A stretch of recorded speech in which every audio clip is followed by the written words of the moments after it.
Hello, my loves. How is everybody?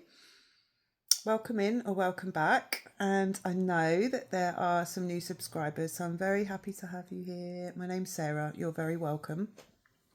If you are landing here recently, this week, the last week or so, I've been sharing about the air element and, which is touch to the mental body. So the mind and air. So if the flow of conversation resonates, you can go back maybe 4 videos. Anything with the brain emoji recently is this thread of conversation. And today I want to talk about self-concept, the concept that we have of ourself and doing the work with self-concepting. I just want to show you the altar actually. We put a bandana. And the candle's beautiful. I might turn you around in a moment and you can have one. Just connect with you for a bit first. So we have felt into how thoughts become beliefs, and then beliefs, they harden, and beliefs become perceptions, and that can become a whole way of being, a whole way of looking at life. And when we're in that way of being, in other words, when we are thinking from a space that was created through our past, essentially, or through the way we've always been, or maybe our conditioning or trauma, we're also viewing ourselves through that, right? So we're also, as our concept of ourselves, the way we look at ourselves is also created from that energy.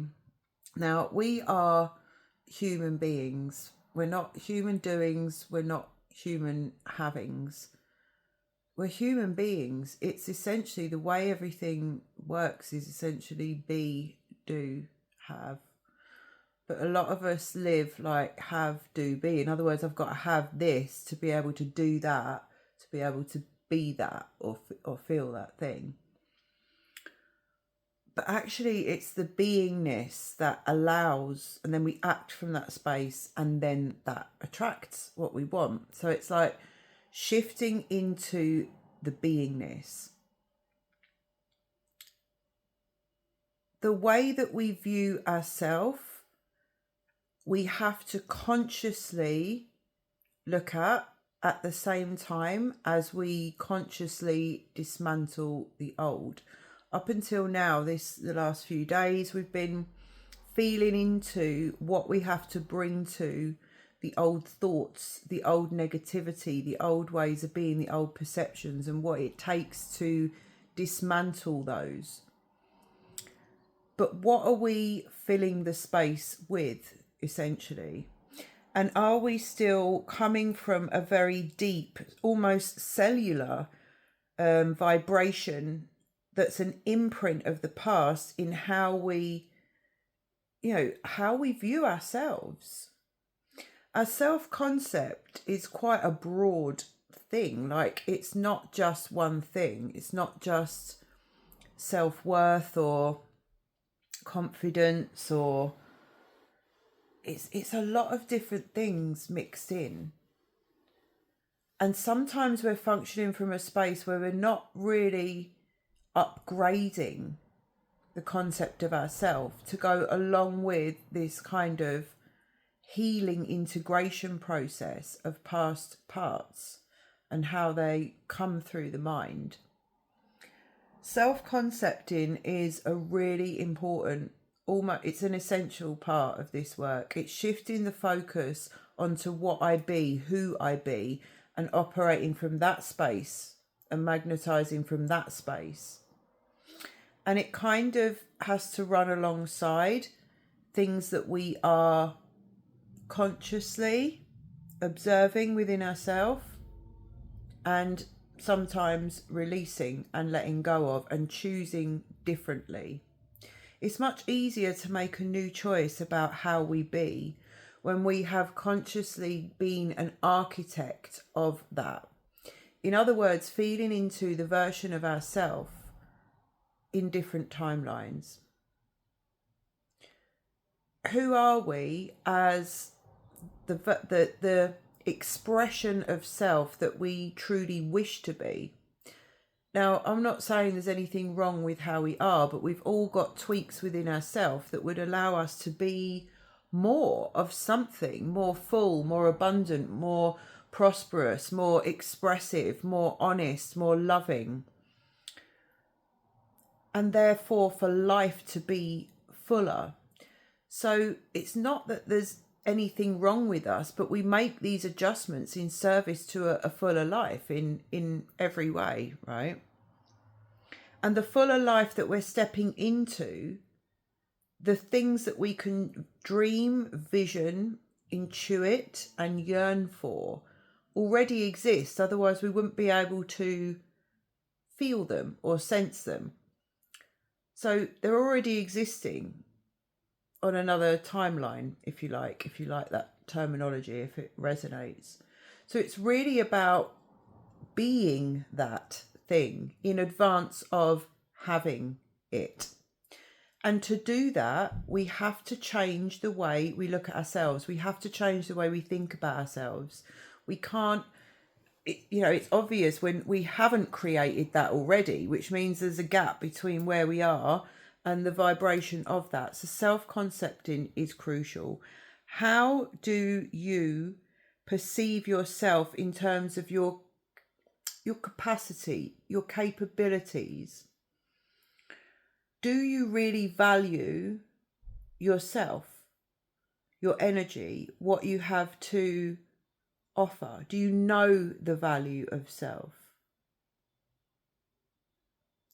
Do you function from the consciousness of the version of you that believes in their self and fully surrenders to the flow, surrenders attachments? There are things that we have to do to be the vibrational version of ourself.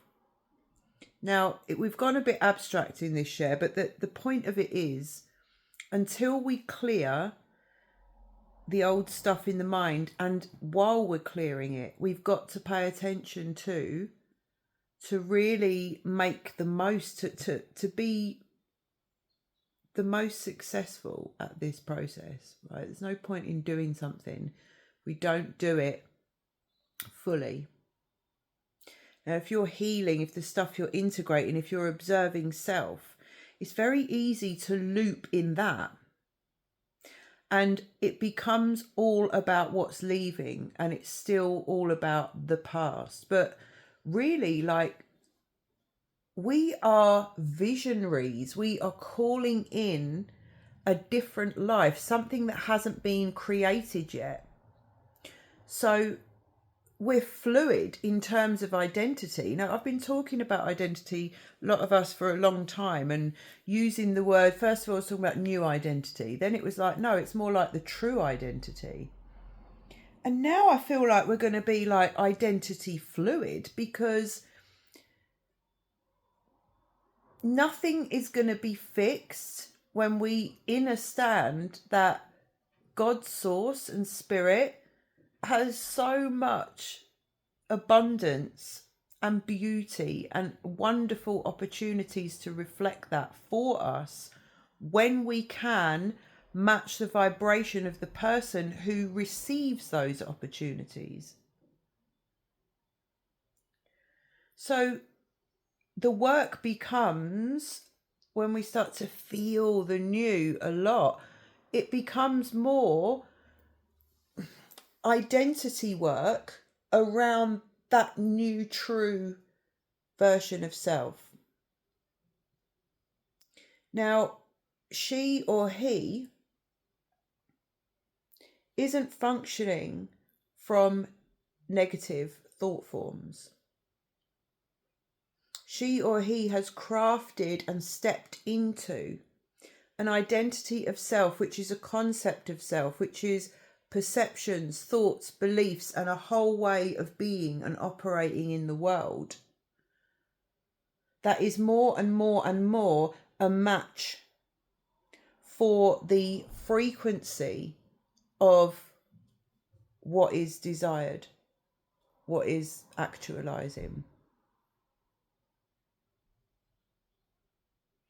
Start to feel into where you have any limitations at all in how you view yourself, in what you feel is possible. If you feel into a really deep desire or something that you yearn for in life, what comes off the back of that? Is it just pure excitement and like, wow, yes, let's go, like, I'm ready, a full F yes? Or, in all honesty, is there some type of fear or trepidation or what if or yeah, but, or questions or doubts that come up off the back? Years ago, whenever I really felt the yearning for love and connection, I would immediately feel sad straight after and go into some big like reaction because there was the immediate presence of the lack of it. Now, when that's present, that kind of dual reaction, there's almost a conflict in the body, essentially.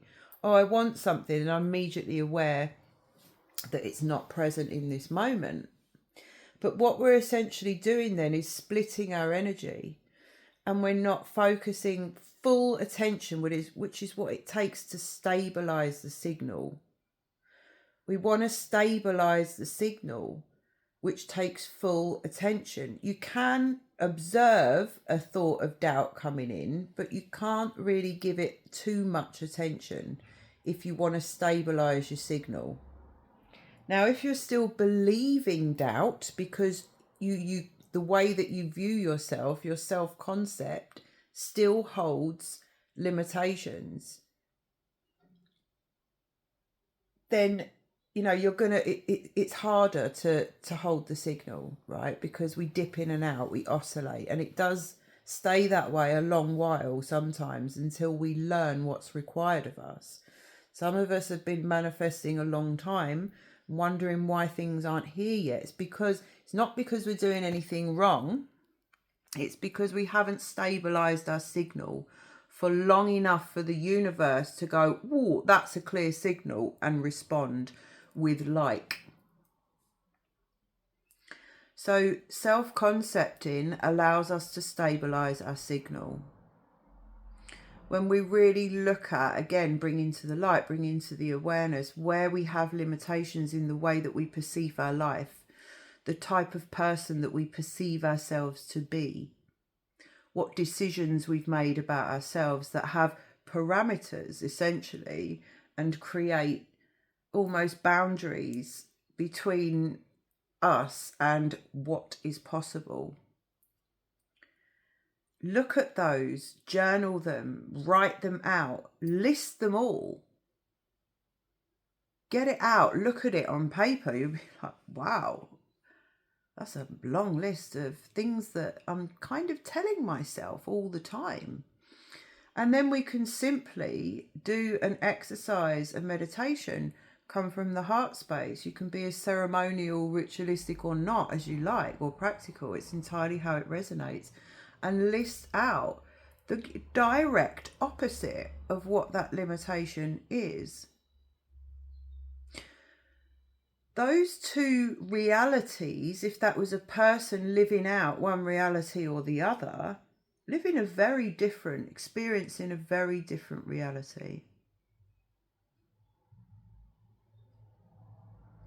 One, the limitations will always keep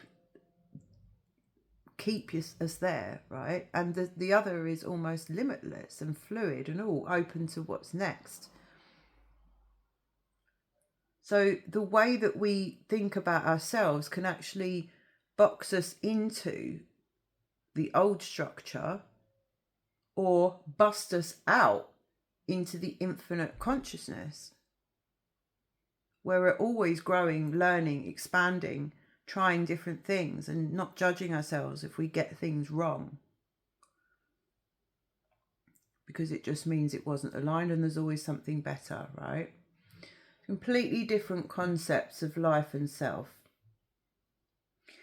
So when you do a journaling exercise like that, you can see very clearly, and it's like, what am I making a clear choice here? What clear choice am I making?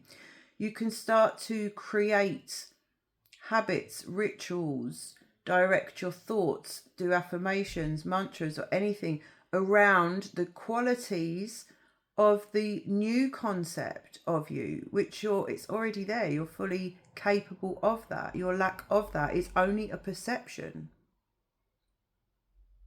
And start to feel deeply in your body where you have resistance to it. And just observe that and breathe into it and honor it and witness it, because it's just an old part that doesn't feel capable or worthy, or is afraid of change in some way, afraid of the unknown. So it just needs a bit of love and attention. It's all possible to just move that through with that very calm, tender witness of the parts of us that resist the expansion. But once we can work on those parts and release them, it actually becomes more easeful. One of my mantras is, I'm only a match for ease. I'm only a match for ease. I don't want things in my life that are difficult, complicated, stressful. It's telling me that that's not an energetic match for me, or it's not where my energy is best served. So create a focus, a thought stream. Use your words wisely, inner and outer. Speak to yourself in a certain way that is activating and fortifying a new architecture of your new concept of self, your true concept of self. And that version, persona, however you want to look at that avatar, stems from, or is created from, our desires. The truth of who we are in very essence and quality, and our desires. And sometimes we don't know what we desire. Well, you want to ask what you value. What do we really value? What truly matters? What does it really, and what does that mean? And own that you want that in your life, and own that you stand for that, and that it does matter to you, and that's part of your blueprint of what, not only what you have to offer or anchor in the world, but also, what you're here to receive as well. So self-concept for success. Self-concept deliberately and intentionally to energize, activate, fortify, and step into, merge with the truest, highest version of yourself that's already experiencing whatever it is that you're yearning for, whatever it is that you're healing for. Because who are we on the other side of healing? It can't just all be about healing and what happened in the past. So focusing instead on sometimes the drama of that, and instead putting our attention on what we wish to create and what we are stepping into. And whatever it is, an invitation to go deeper, dream bigger. Spirit's always saying this to me, because it's almost like our imaginations, essentially, when we try to use them, or when we, doing something consciously, they're almost limited. Well, they are limited in comparison to the Great Spirit and the divine mind. Like, our imaginations are sometimes limited by what we've experienced, not always, but, and also when we ask ourselves what we want, sometimes we do keep it small because we're focusing on what would fix what we're looking at now. So it's like, oh, I just want this and I just want that. When in reality, anything's available. I'm just releasing all linear time expectations, because in reality we are in a spiral of time. and the energy of the expectation and the potential frustration, all the rest of it that goes with that linearity. We don't really need that. We don't need that. It's another distraction out of, energetically stabilizing the signal. So, yeah, self-concept for success, because that's your truth, whatever your truth is, whatever that represents, and wants to take up space in this world. And ultimately, I think all humans would be so, the creative urge within us for expression, and the freedom of truth, the movement of energy and just truth and honesty and respect and right relationship with things. I think humans are so much more calmer and happier and stable. When these things are present within us naturally, everything seeks balance. Everything seeks balance. So I'm going to leave it there for today. And yes, that's a whole, that's a whole thing in Unbound. We focus on that just as much as dismantling the old is building the architecture of the new. It's exciting. It's actually the fun part. Shadow work is gets a bit tedious. Let's focus on the good bit. Not in a bypassy way. Alongside. So anyway, I love you. Thank you for being here. Until next time.